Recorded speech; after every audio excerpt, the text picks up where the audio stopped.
All right, here it is. Day one, training, conversation, dialogue, all those good things in order to allow you to flourish as a sales consultant.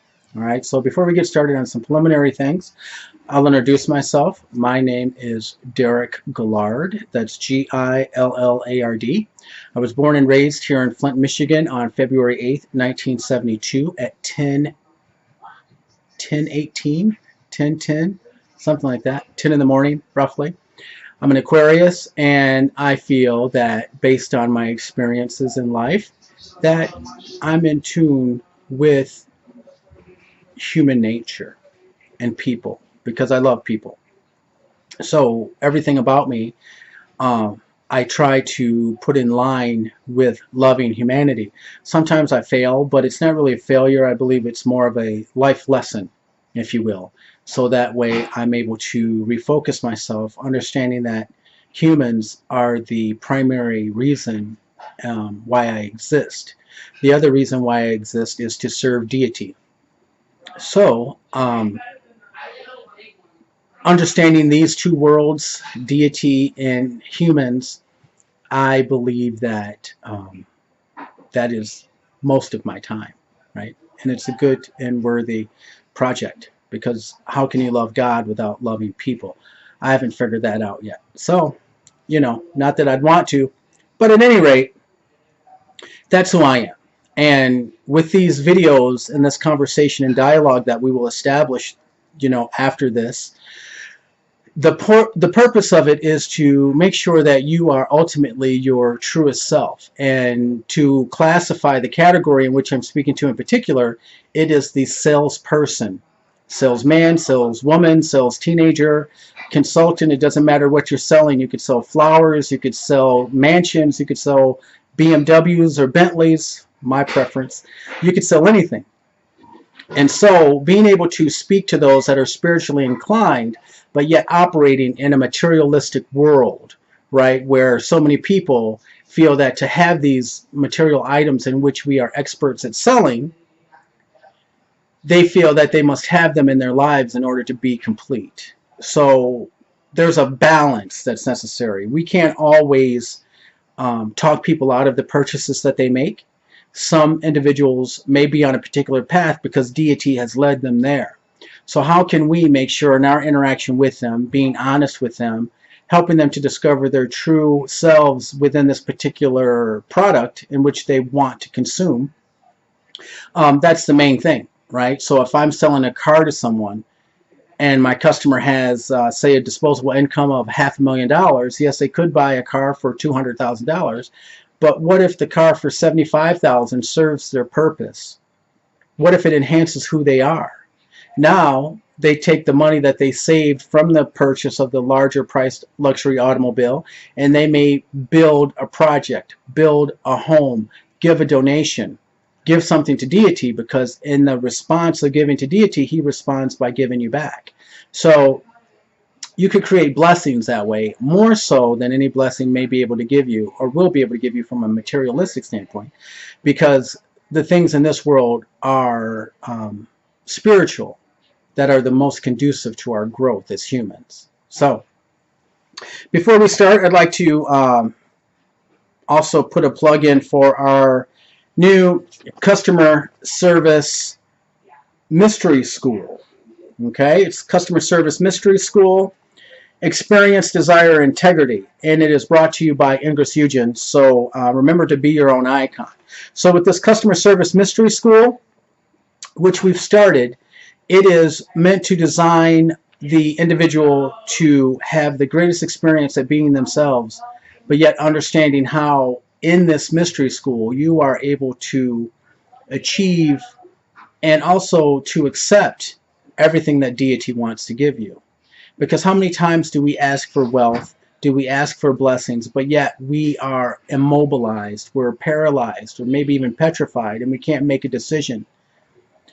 With the mystery school, we will teach you how to take action, because for every action you take is an action that deity takes for you, all to accomplish your goal, your dream.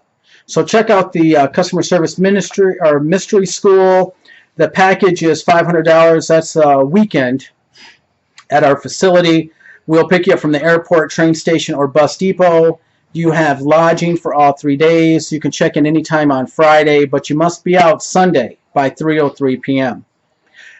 During your time here, you'll be able to have access to laundry, television, kitchen, private sleeping quarters, reading room, and outside green areas. We have great green spaces in order for you to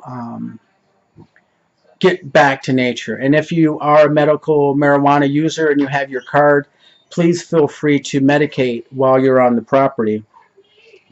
Also for the $500, you will receive 3 meals per day plus snacks, and these meals are home cooked. So you will be able to interact with me and my family, and you'll get a chance to just be yourself. You know, when's the last time you had a home cooked meal? Because that's so important. There's convenience with the fast food industry, and we're thankful for that.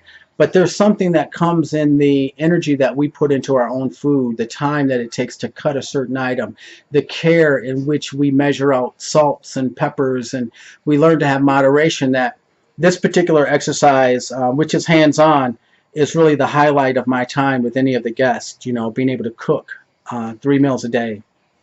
Okay, so requirements.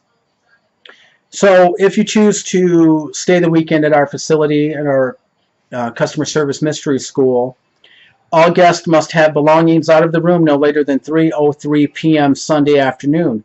If client is unable to accomplish this task, the guest will have charged to the credit card on file the price for another weekend getaway to be redeemed at the guest's choosing. So there's a little penalty if you cannot comply with the checkout time of 3:03 on Sunday, but it's not harsh. It just gives you another opportunity to come back to work on having integrity. So that is the perfect way for our commentary. So today we are salespeople. We are excited, and this is our future. This is a career that we've chosen to engage others.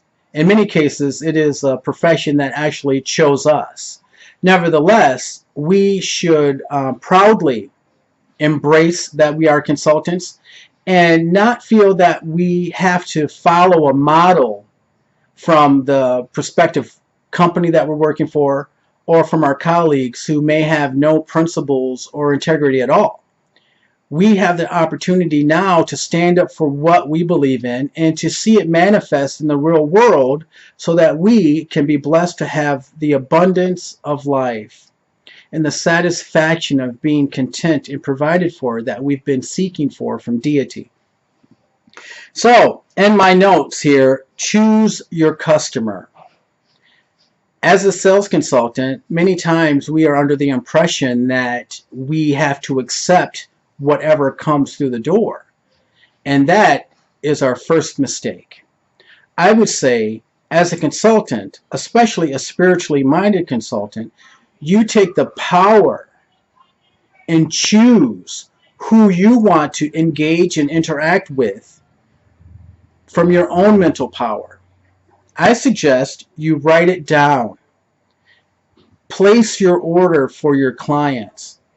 Write down the type of customer that you want in terms of they're a buying customer, they're happy customers, they're understanding customers who show patience and they're generous. No doubt many of us have had customers that have been angry or pissed off or, irate or looking for a fight. And how many times, if we think back on it, that situation could have really been different. But when we're not prepared, when we're not taking responsibility or ownership for our thoughts, we are held open to whatever walks through the door. And believe me, because we are engaged in a spiritual warfare, there are some forces that are negative that would want to come in and disrupt your harmony. Because if you're thrown off your square, if you're out of bounds, then you can't do anything right for deity. It's just a natural fact because you'll be looking for self-preservation. So, start with the remedy. Start taking ownership of what you're thinking of. Take responsibility for what clients you interact with. And again, you want to write this down. Take your order. Many times in the spiritual world, we hear that you must take it out of the universe and put it down on paper. So, number one, write it down. Number two, in gratitude, give thanks in advance. I've written down the type of customers I want. My customers have no problem with spending $10,000. My customers pay cash. My customers have good credit. My customers are open-minded and loving. And I want to thank you, deity, in advance for bringing these customers to my life, to my department, to my store, and to my life. Silently confirm your acknowledgement and your gratitude. I'm not sure what you use, but me and my spiritual path leads me to conclude every interaction, every request of deity with the words, "So mote it be." Let it be solidified in the presence of the Almighty Deity and your heart's truest and deepest desire that this situation be confirmed and agreed upon by you both. So, regardless on how you confirm your prayers or your request of your angels or deities or spirits, even fairies, find some way that you can seal that agreement so that you can move forward and not ever question when, if, or how it's going to occur. It's more for us as humans because sometimes we have to see things in a physical and tangible light. But from the spiritual standpoint, everything is possible. Everything is always working. All we have to do is think it, say it, and believe it. Well, also let it go. So once you let it go, then you know it's going to happen. Now, number 4. This is something that tricks a lot of people. So once you've written it down, thanked deity or your spirit in gratitude, and silently confirmed that you agree to this happening, now comes the tricky part. We must look at, speak to, and interact with everyone as being or showing up as we have written down into existence. So we're not just automatically thinking that, okay, well, this person looks like they can spend money. No, because you don't know how God or deity is going to show up. Deity could show up in a person in a wheelchair, a person that is blind in one eye, a person that is somewhat infirm or looks like they could be racist. Deity could show up as a person wearing a Confederate flag. It does not matter, because as you have made this promise to deity, your job is to submit and let God or deity freely show up how they choose. Your job is to treat everyone with respect, everyone with love, and not judge, condemn, or qualify based on our human perspective. That's a toughie, but I know you can do it. And we make this request. I've placed my order and I feasted in the thought with my writing and my prayers that all would become true. So, it's just a brief note. It's just the first day. A lot of food to consider and to ponder over, but you can do this. Take control of your thoughts. Write down who you want to show up. Write down the thanks in advance to deity. Let it go and treat everyone with the magic and wonder that you can bring up, knowing that all your desires were satisfied. All right, so that's part 1. First lesson, customer service. Choose your people. It's a great day, and welcome to Affable Coaching. My name is Derek Gillard. Don't forget to ask about the customer service mystery training school that we have going on. It's only $500, and it's a whole weekend, and really all $500, or for the most part, $500 is going to be given back to you in terms of the lodging, the comfort, the food, the experience, and it's going to be well worth anything that you have to pay, because at the end of it all, you will become liberated and more confident in yourself and your relationship with deity. So thank you so much, and I look forward to seeing you at the next training. Ciao.